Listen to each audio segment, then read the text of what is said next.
Oke, selamat pagi anak-anakku semua. Ini lanjutan dari materi kita, tepatnya 2 minggu yang lalu, yaitu mengenai penjumlahan vektor, ya. Dimana kita sudah mempelajari yaitu penjumlahan vektor dengan menggunakan metode jajar genjang dan juga metode poligon. Nah, sekarang kita lanjutkan yaitu dengan menggunakan metode analitis. Baik, jadi untuk menyelesaikan penjumlahan vektor dengan metode analitis, kita menggunakan pendekatan trigonometri, di mana apabila sudut apitnya tidak sama dengan 90 derajat, dengan catatan di bawah 180 derajat, maka resultan daripada vektornya kita bisa cari dengan menggunakan rumus akar dari A kuadrat tambah B kuadrat ditambah 2AB cos theta, ya. Seperti kamu lihat di gambarnya, di situ sudut apit antara vektor A dan vektor B atau yang disimbolkan dengan theta itu tidak sama dengan 90 derajat atau kurang dari 180 derajat. Nah, makanya untuk mencari resultannya kita gunakanlah persamaan yang sudah ditentukan, yaitu R sama dengan akar dari A kuadrat tambah B kuadrat ditambah 2AB cos theta. Seperti itu, ya. Sementara bagaimana kalau dia sudut apitnya tepat di 90 derajat? Berarti dia membentuk sudut siku-siku, ya kan? Perhatikan gambarnya. Nah, kalau seperti itu, kita gunakan persamaan R sama dengan akar A kuadrat tambah B kuadrat. Mengapa demikian? Karena kan kita tahu cos 90 itu adalah sama dengan 0, ya. Jadi kalau dikalikan pun dengan 2AB, nanti dia akan sama dengan 0. Makanya di situ plus 2AB cos theta-nya dihilangkan menjadi R sama dengan akar dari A kuadrat tambah B kuadrat.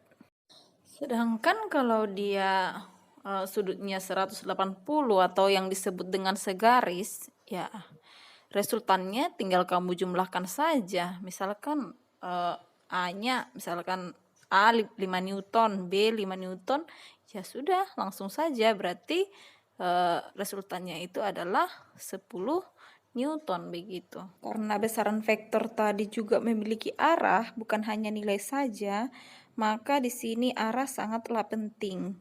Jadi kalau vektor A-nya misalnya ke kanan, vektor B-nya ke kiri, maka yang ke kanan itu bernilai positif dan yang ke kiri itu bernilai negatif. Jadi resultannya juga kamu jumlahkan sesuai dengan arah tersebut. Tadi kita katakan bahwa vektor itu selain memiliki nilai juga memiliki arah. Nah, kalau dia tadi 180 derajat, ya arahnya tinggal ke kanan atau ke kiri saja, ya kan. Kalau misalkan dia tadi segaris, ya kan. Nah, bagaimana kalau misalkan dia membentuk sudut 90 derajat ataupun bentuk sudut selain dari 90 derajat. Nah, bagaimana cara kita menentukan arahnya? Kan gitu, ya. Jadi, caranya adalah lihat persamaannya yang sudah ada di slide, ya. Kalau dia 90 derajat, ya persamaannya itu tangen alfa adalah sama dengan B per A. Jadi berapa besar sudutnya? 90. Di sini kan berarti tangen 90 sama dengan berapa nilai dari B dibagikan dengan nilai A, begitu.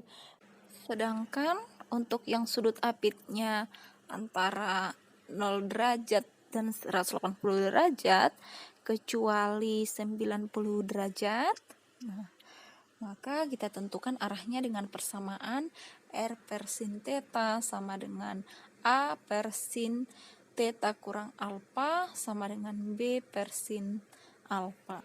Jadi persamaan-persamaan yang kita gunakan untuk menentukan arah pada metode analitis ini adalah merupakan persamaan trigonometri yang mungkin sudah kamu pelajari juga di matematika ya. Selanjutnya yaitu komponen vektor. Nah, ini salah satu hal yang sangat penting untuk kamu ketahui ya. Jadi lihat dulu diagramnya, diagram Cartesius ya. Jadi di sini yang positif yang sumbu Y berarti yang vertikal ya, dan yang sumbu X itu adalah yang horizontal. Nah, kalau dia terhadap sumbu X, dia nanti kita gunakan uraiannya adalah dikalikan dengan cos, sedangkan yang untuk sumbu Y dia penguraiannya dikalikan dengan sin begitu. Makanya di sini komponen vektor F. Nah, kamu perhatikan yang mana komponen vektor F. Jadi diuraikan dia vektor F-nya terhadap sumbu X dan juga sumbu Y. Kalau dia terhadap sumbu X, dinamakan dia Fx.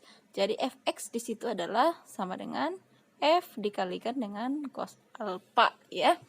Dan terhadap sumbu Y dia Fy sama dengan F dikalikan dengan sin alpha begitu ya.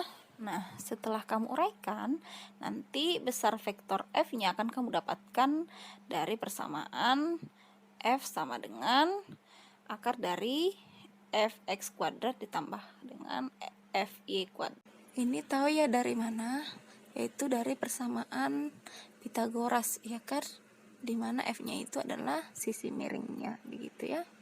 Sedangkan untuk arahnya sama dengan yang tadi juga ya, yaitu tan alpha sama dengan A per B tadi kan. Nah, ini juga yaitu tan alpha sama dengan Fy per Fx.